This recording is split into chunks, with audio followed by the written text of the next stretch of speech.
want to welcome us and thank God for safe journey and travels from different states to arrive here. Um, yeah, so before we start, we are going to have an opening remark from our ED so that we can start immediately. You're welcome to our month of June review meeting. We thank God for a successful month, which we started with good energy, and then we thank God that we're also ending it in high energy. The month of June is also very remarkable to us as a community, as organization, that we are celebrating our uniqueness with pride, celebrating the community with pride, celebrating our life with pride. And then the month of June is also ending in high pride ovation. We're hoping to also hear and learn from all of you from the experiences you've gathered during the month, some of the great work we are doing or you've done, and then it's important for us to learn and share with all of you some of the great things that has happened over the period.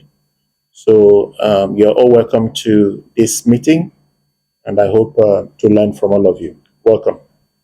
We are going to start quickly with the case presentation for our paralegals and counselors. Paralegals report and the psychosocial report. So, overview at a glance. Imo State had 32 cases this month. Enugu has 30. Anambra has 29. Ebonyi has 24. Then Abia had 22, which is the least. That's the lowest from there. And that brought us to 137 cases from the paralegals. We recorded 21 LBQ women identified. Imo State has 32 cases, human rights violation cases. Enugu 30 human rights violation cases, same as Anambra. Then Ebonyi State has 24 human rights violation cases. Abia State has 22 human rights violation cases. So for the psychosocial report, we had, this is the breakdown of their cases. These the both psychosocial counselors. We have Mr. Ima and Madam Oyechi Wokbatu. So for their cases this month, they received 28 anxiety and depression, 20 anxiety, 6 depression, 6 social phobia, 3 panic attack, 1 PTSD, then making it a total of 64 cases from 2 counselors. Enugu has the highest caseload, making it 33 cases received from Enugu, making it a total of 52%. Imo State comes the highest, the second highest, making it 16, same as Abia State. 16 cases were received from Abia State. Ebonyi has only 5, making it a total of 8%. Anambra had only 4, referred only 4 cases to the psychosocial counselor. Then 1 case was received from Lagos State, which is from Mr. Chinaza Emmanuel. In terms of my work with the community, I think oftentimes I encounter clients who are reluctant to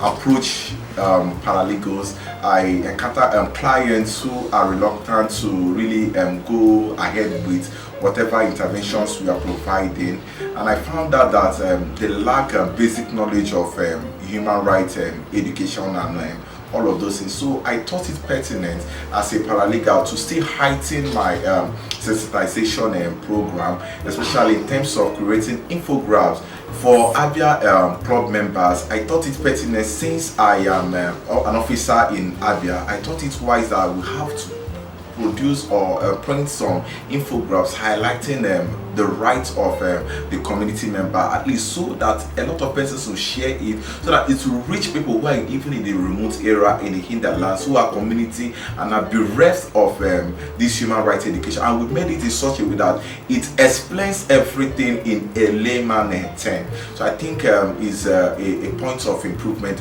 for me so far in the course of my work as a paralegal. So far, my work has improved positively as a paralegal in Ebonyi State through my advocacy visits of some stakeholders and other CBOs in Ebonyi State, like the National Human Rights Commission in Ebonyi State, the Gender Based Task Force Office in Ebonyi State, state CID and the student SUG president.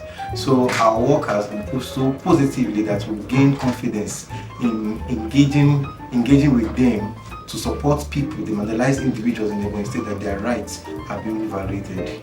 Just like my colleague said, advocacy is a core area of our job that we cannot, underestimate or, discard, and so far the effect of this advocacy we have, conducted so far within the last few weeks has helped us tremendously in how we resolve and attend to cases of human rights violations, because most times you get a case and you think it's something you can resolve on your own, but most of these cases might get overwhelming and you need the help of some of these key stakeholders to get those cases resolved. And the effect of this advocacy has guided us or helped us so far in creating that direct referral or channel link where we can refer those cases out. In essence, we cannot underestimate the effect of advocacy, because so far it has helped us, in resolving cases of human rights violations so far. I have learned so much. Most especially, the most important thing in my own work as a paralegal is to listen attentively to my clients, because most times people come to you with their problems hoping and believing that you pay them, the audience, to listen to what they have to say. No matter what they have to say, just be a good listener. So with that, you will know on how to carry out your duties as a paralegal. I improved in the area of human rights education, sensitization, and teaching community members what they need to know about their rights, because most of them does not know their rights, and that is why they easily fall into traps, and if they go into that trap, they start looking for a paralegal to call. So when they know their rights, it will help them to avoid those things that will lead them into that human rights violation. So I teach them in the social media, I teach them in physical gathering, birthday parties. I sensitize them and educate them on their rights as an individual. Know your right, know what you should do at a point, especially in the times of police stop and search. Know what to do and what not to do. This report I'm presenting is for quarter 3, so which started April, May, and June. So that is quarter 3 for FY 26 progress report for access projects we are implementing with Caritas in Imo State. Then we have all the quarter 3. We have 82 eligible clients we are reviewed on a schedule across the 3 sites. That is, and they will have 0 pending review, 0 missed appointment. So now in all here, so in quarter 3, our total TA score for quarter 3 is 1,322. My work has been improved in the sense that fair hearing, most of the times, most of my clients do suffer this keeping silent, dying in silence, and whenever their human rights are being violated. So what I normally do every time, most of the time I do go to them, talk to them, tell them to speak out, because they are not alone. They are not alone. So speak out, tell us what your problem is, tell us what you are passing through. Then through the counselings and through the providing the services, I could be able to know their problem. I could be able to, because most of the time these people suffered a lot of things, and when they suffer this a lot of things, they don't know who to call, they don't know who to express themselves to. So they always like dying in silence. So that's the main reason why I always reach out to them, call them on phone to know how far they are doing. One thing I've learned so far from the previous review meetings we've attended, and then how I've applied them to my work as of current, is that of the emotional intelligence.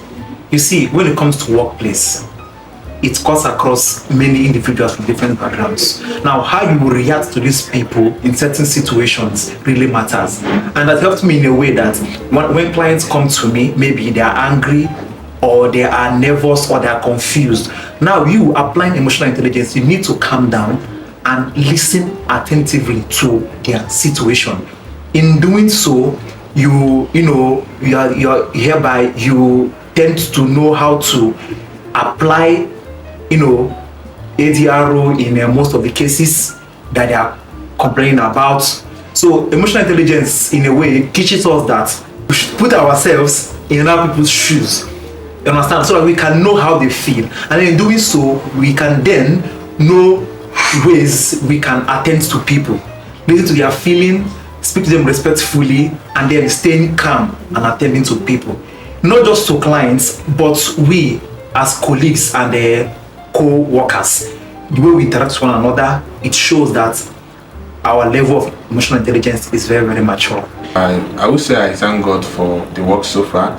It's not easy offering services to people, especially when they don't need to pay for it. So people sometimes don't value what they don't pay for, and a service where you have to reach out to people and ask or beg for their compliance, it's something extra on its own. It can be overwhelming, especially when you feel people are going to turn up to one particular course only for you to get disappointed. And this thing has to reflect on how much or have to bring is something that will tell about the result of how you put effort towards work or how hard working you are in work. And when people disappoint you over something you don't have control over, it can actually be very detrimental to what you do as a service provider. Thank you. Most cases that came to my table, I was able to resolve most of them and also see my clients through all they have been passing through. And this gives me the joy to continue working as a paralegal of AGI, because I've seen the impact of the trainings that I've been attending in AGI. So I really give back to AGI by saying thank you for their capacity building. This presentation will be talking about workplace nepotism, understanding favorism, fairness, and merit at work. Workplace nepotism is the practice of giving jobs, promotions, benefits, contracts, or opportunities to family members, friends, or close associates based on personal relationship rather than merit, qualifications, or performance. That is, you are given, roles or promotion based on someone's, closeness, or based on because the person is your friend, or because they are family members, or because of the closeness between both parties. Today went much well as I expected. There were quite good highlights of the day that got me interesting, especially where we talked about nepotism. Like the saying we say, nepotism is good to everyone except when it's not you, then it becomes corruption. And then the part where we touched a little about conflict, and then having a SMART goal, where we said every individual is supposed to have a SMART goal, as you are bound to be useless. So specifically, this was something I enjoyed about today. Today's meeting was very insightful. I learned about ethics and professionalism in the workplace and the way it will reflect in my work. What stood out for me was the presentation on nepotism and how favoritism can affect fairness, trust, and professionalism, and how we can object nepotism in our workplace, in our daily lifestyle and activities. Thank you.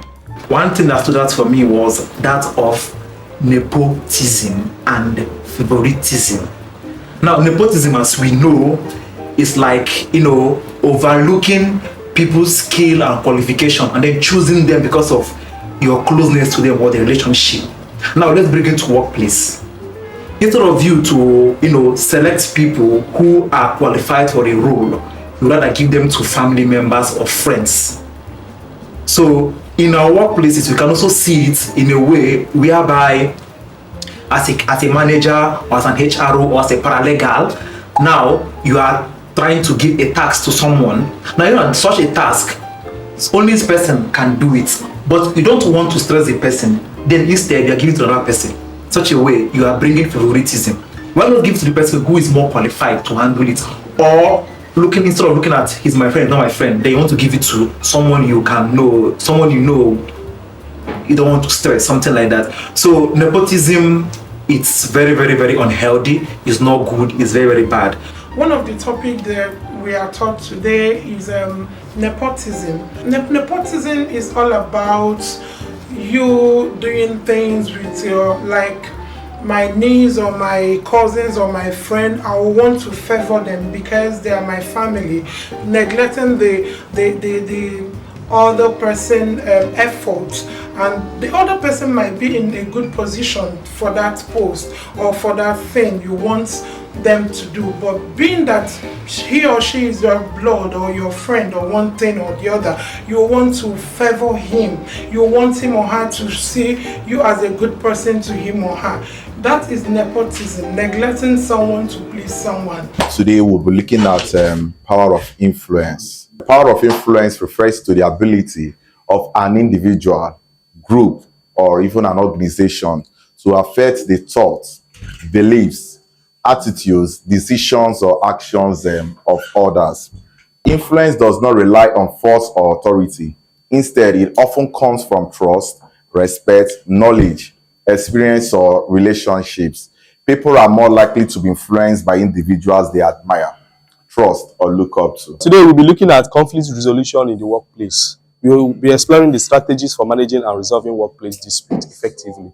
So we know when it comes to conflict, first of all, we're looking at what conflict is, and then the resolution that comes part of it. When it comes to conflict, conflict is good and it's also bad, depending on how you apply it.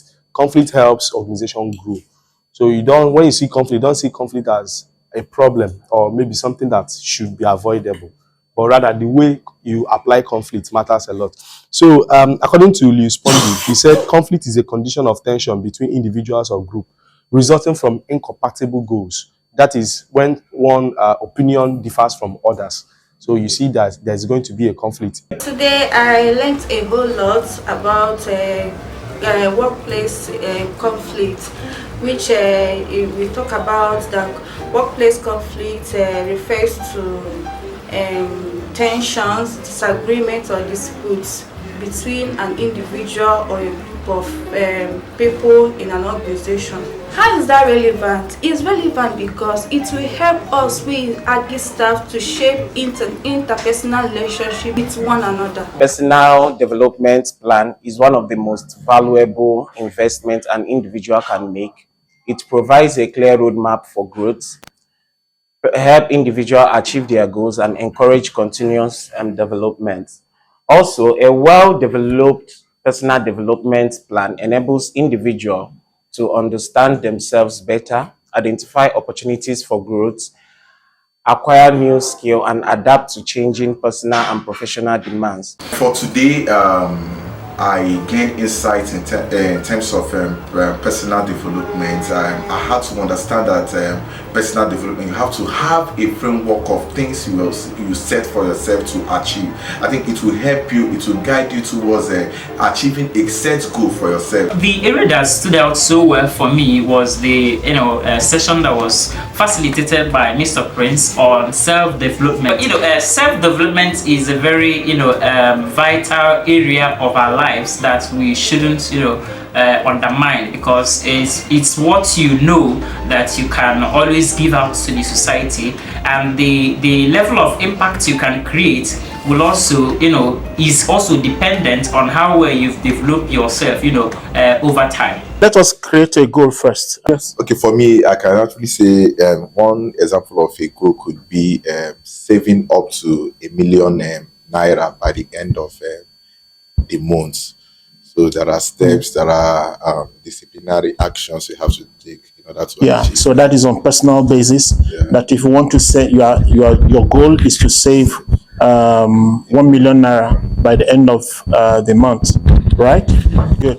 So, and then that may also not necessarily be realistic for someone else. Okay, so if you save up to that ₦1 million naira, what is it going to achieve for you? Take, for example, I need to build a house and my budget is ₦1 million naira.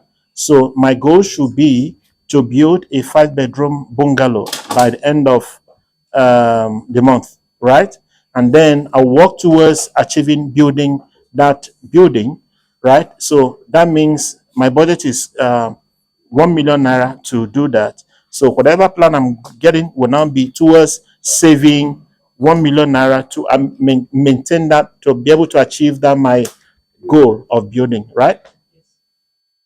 Okay, so that is a personal goal. So can we get yes? Okay, I would say a goal that I would like to achieve is reaching number of persons.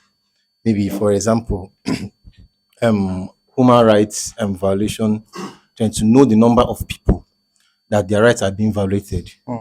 Yeah. So okay.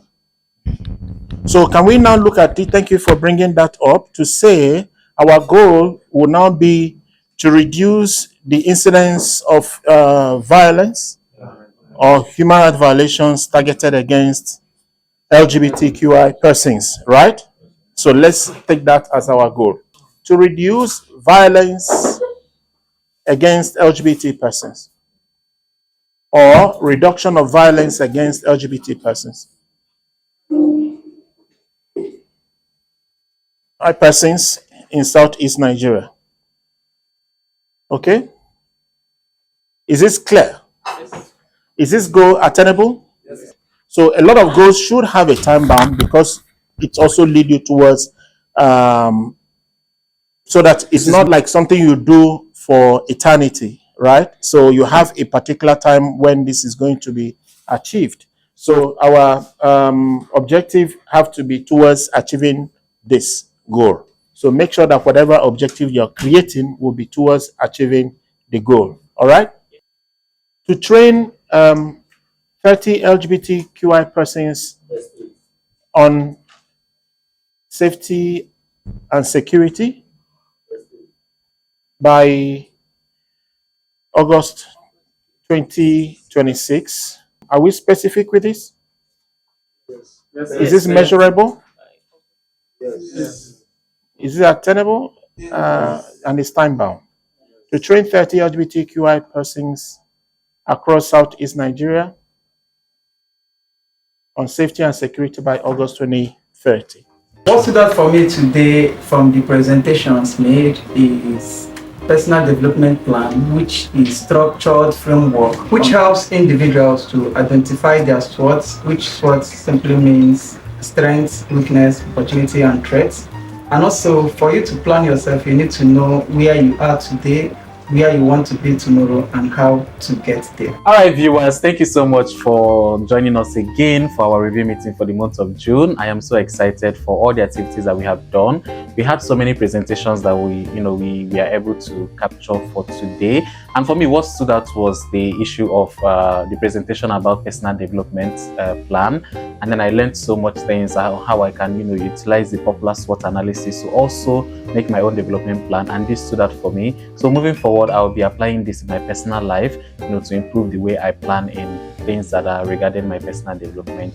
And we have come to the end of our documentary for the review meeting, and I hope you've enjoyed it. And then we are looking forward for a wonderful implementation in our field work for our paralegals in the southeastern states and for the cases that we are handling. So see you next time.